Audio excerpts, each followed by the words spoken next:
Hey everybody, welcome back. You are listening to the Ultimate Affiliate Marketing Podcast. I am your host, as always, it's Paul Mott here. And today is quite exciting, really. I mean, it's a Sunday. I've just literally refreshed the stats and we're currently sat off 5 downloads away from 3,000 downloads on the podcast, which again, most of which have come from me doing this podcast every single day. So obviously, I'm truly honored and humbled and grateful for everybody that listens. And if it is the first time you are listening, then you have a bunch of podcasts to go back on, because obviously I've been doing this now for, I don't know, maybe, over 30 days straight at least, probably 40 days, could be 42. This should be episode 51, I think, something like that.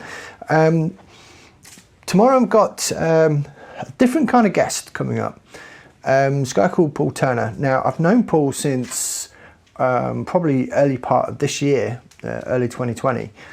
And what's interesting is when we're talking about, the level of marketer that you might be like a level 1 or a level 2 or a level 4 or a level 8 or a level 10 being the top end marketer. But unless you've got a proper opportunity in front of you, you have to try and match those things up. So you might be like a level 5 marketer, but you only have like a level 2 opportunity in front of you. Or conversely, you might be a level 2 marketer, but you might have a level 10 opportunity in front of you. So you've got to try and get those things to marry up, and also not to ignore something when it comes along.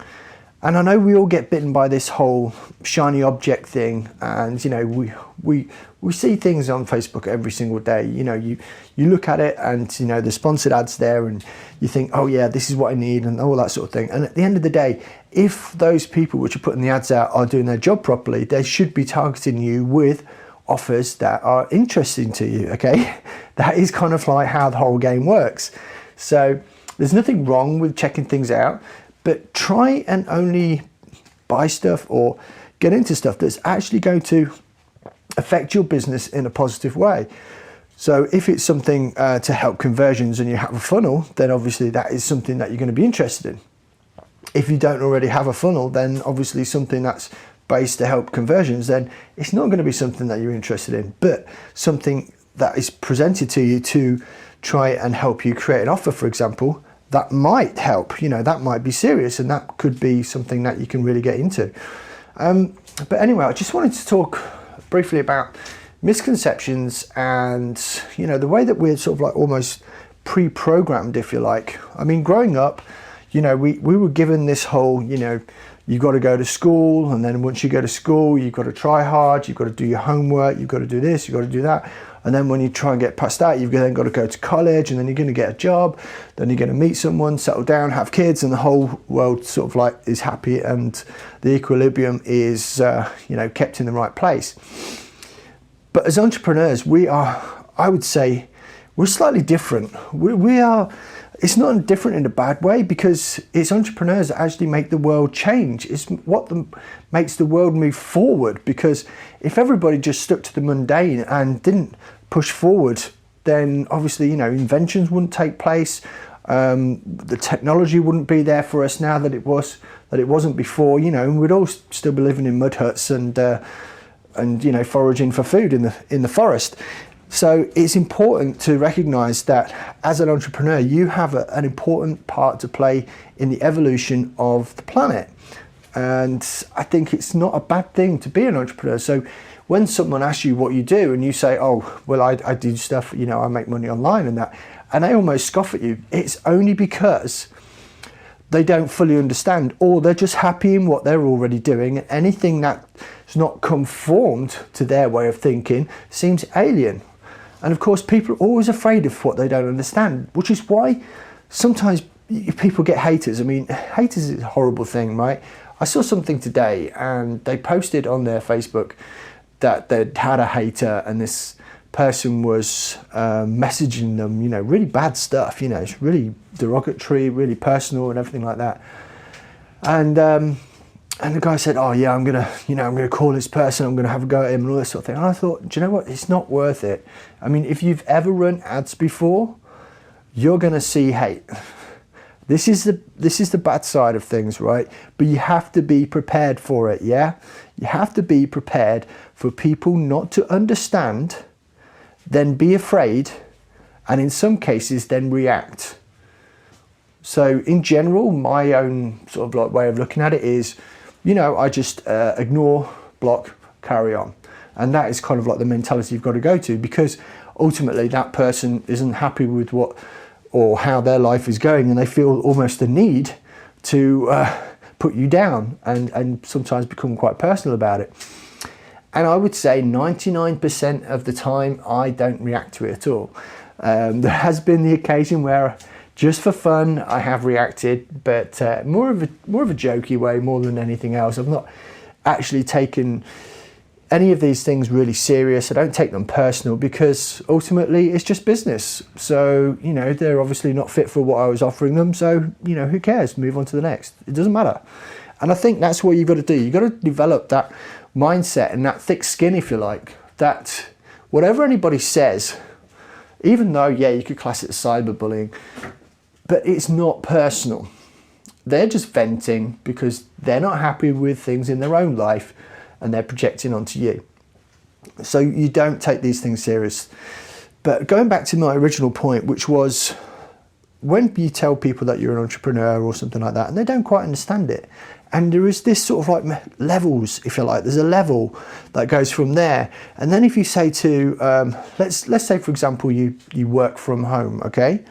Now you could tell people that you work from home and they'd be like, oh, well, I go to an office. And they'd be a bit, you know, they might not be too pleased about that, because they're obviously not happy with their situation, having to commute for an hour and a half each day, and having to go and work for a boss they don't like, and all these sort of things. And then you move it up a level, and then you say, oh, well, I make money online. And of course, whew, everything stops then, doesn't it? Because people don't understand it, and because they don't understand it, they fear it, and then they put you down, right? And there's this thing that goes on and on and on.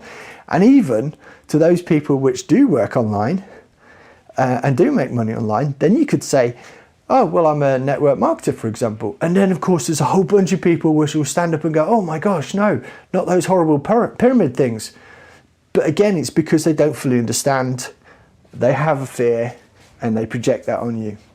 And that is kind of like the common mentality, is that people that don't understand things, they put it down, and that's not your fault. So I want you to make sure that you don't take these things personally.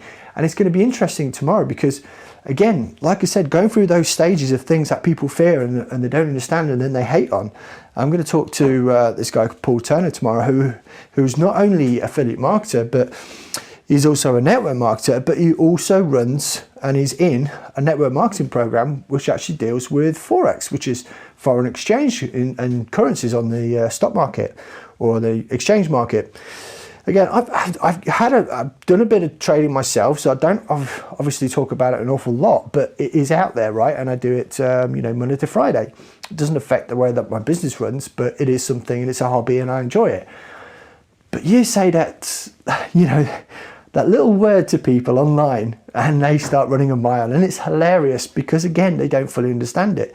But what you have got to try and get through your head is that any time that you've gone abroad and you've exchanged your currency for the local currency, you've actually participated in Forex, right? So it's not that difficult to understand when you actually boil it down and actually look at it and think, okay, right, well, let's say I went to Spain. So I exchanged sterling, which is the Great British pounds or whatever you want to call it, into euros. And I got a specific rate at that point. Now, if I'd have came back and I still had the same amount of money and the exchange rate had gone up, so it's gone in my favor, I'd actually make money. And that is the basis, and that is probably how you can actually look at Forex itself. So it's going to be interesting to see how people take the interview tomorrow. I'm looking forward to it because Paul is a great guy. He gives an immense amount of time to people as well. And it's just something that's really interesting to me. So I hope you're going to share with that, and make sure that you do go ahead and, obviously subscribe to the podcast so you make sure you don't lose any opportunities that are going forward, because we do have a bunch of guests. I mean, who else we've got? Like I said, we've got Paul coming up. I've got Greg Jeffries coming up. I've got Blake Nubar coming up. I've got the funnel doc himself as well later on in the week. We might have to reschedule that, but we'll see. And yeah, I'm just lining up guests for you. Oh gosh, excuse me. Oh gosh, you ever do that? Where, you're trying to speak and you catch a bit of air in your throat. It's horrible.